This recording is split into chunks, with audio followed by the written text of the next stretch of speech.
یہ جن آپ کے ساتھ آپ کی موت تک رہتا ہے. یہ آپ کی شکل بھی داڑ سکتا ہے, یہ آپ کی آواز بھی نکال سکتا ہے, یہ آپ کے جیسے حرکات و سکنات بھی کر سکتا ہے. یہ وہ جن ہے جو وسوسے ڈالتا ہے, جس سے پناہ مانگی الذی یوسوس فی صدور الناس من الجنۃ والناس.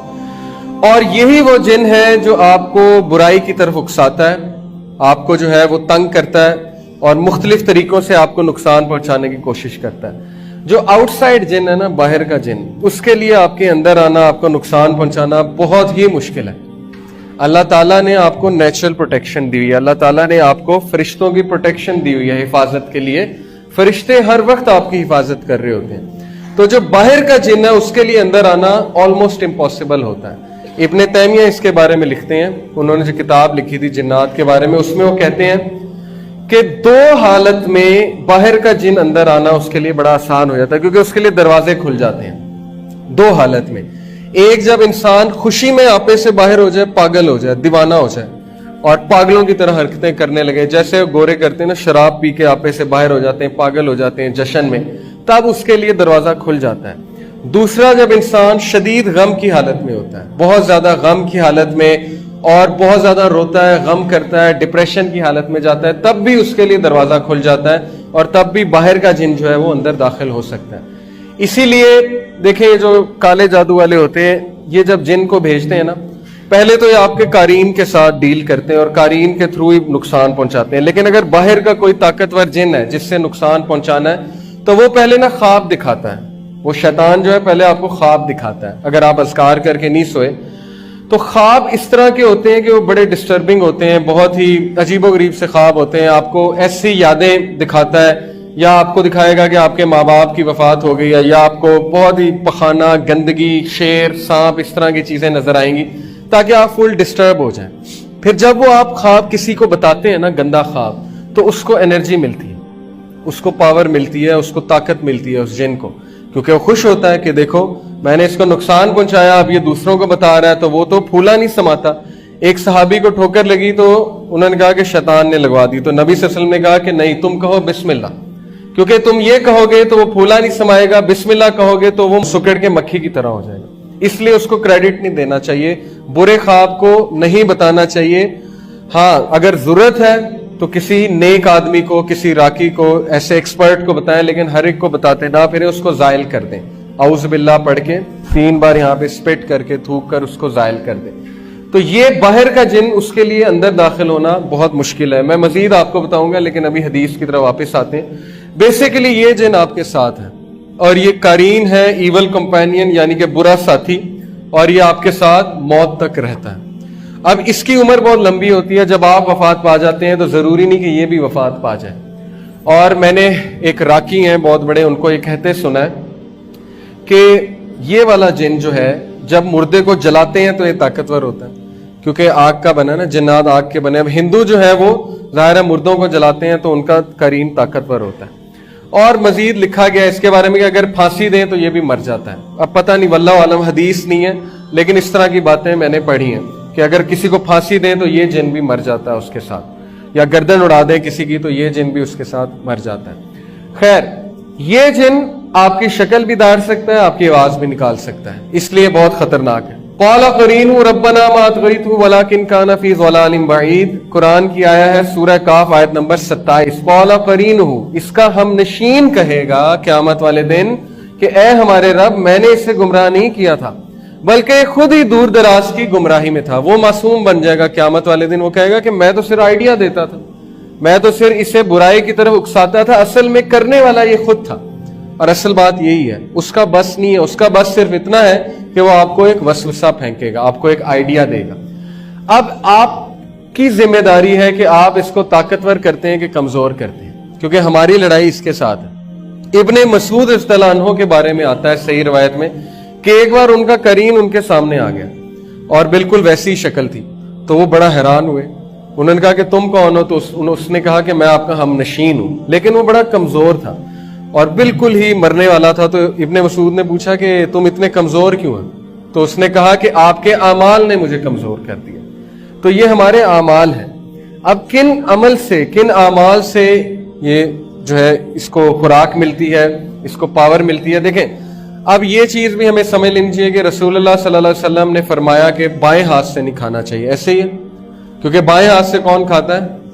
شیطان کھاتا ہے. اور پانی بیٹھ کے پینا چاہیے. اسی طرح غسل خانے جاتے ہوئے بائیں پیر پہلے، اور ہر اچھا کام کرتے ہوئے دائیں ہاتھ سے کرنا چاہیے.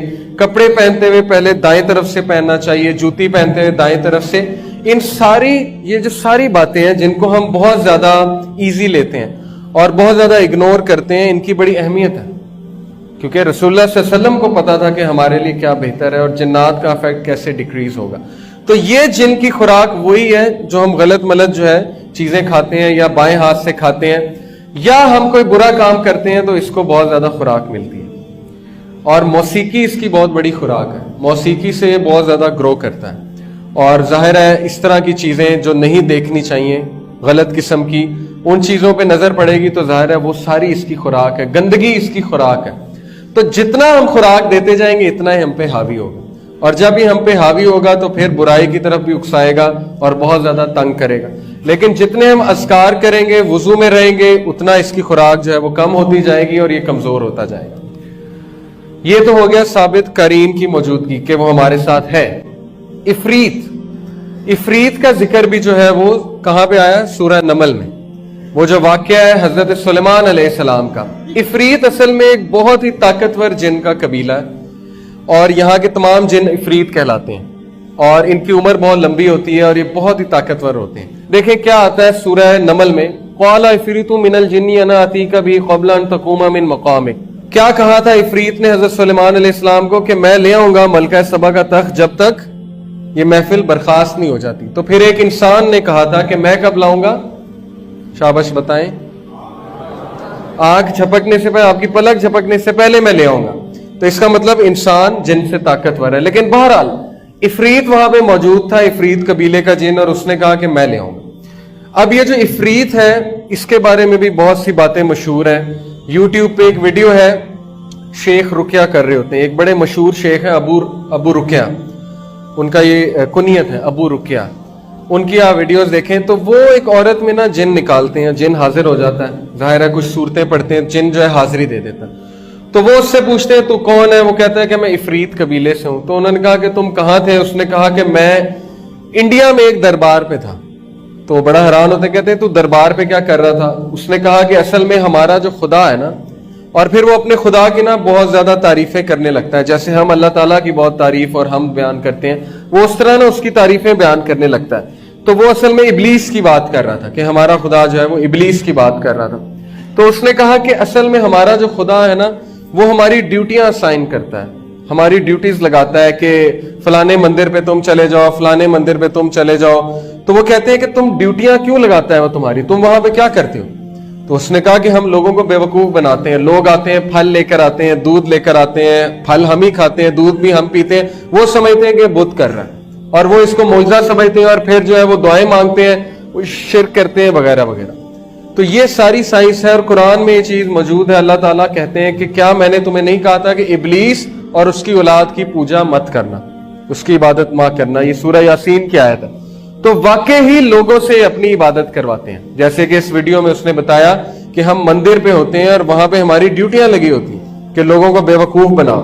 اور ان کو اتنا بھی اختیار ہوتا ہے کہ کبھی کبھی یہ لوگوں کا کچھ کام کر بھی دیتے ہیں. مثال کے طور پہ میں آپ کو اب میرے ساتھ ایک واقعہ ہوا کہ میں ایک صاحب کے ساتھ بیٹھا ہوا تھا. انہوں نے کہا کہ میرا ایک جاننے والا تھا، تم جو ہے وہ نہیں مانتے نا قبروں کو، اور تم قبروں پہ نہیں جاتے اور تم جو ہے حاضری نہیں دیتے. میں نے کہا نہیں ایسی بات نہیں، ہم بزرگوں کی بڑی عزت کرتے ہیں لیکن ظاہر ہے ان سے مانگنا شرک ہے. انہوں نے کہا نہیں میں تمہیں بتاتا ہوں. ہمارے محلے میں ایک لڑکا تھا، اس کو جو ہے نا وہ مرگی کے دورے پڑتے تھے، اسکیزوفرینک تھا.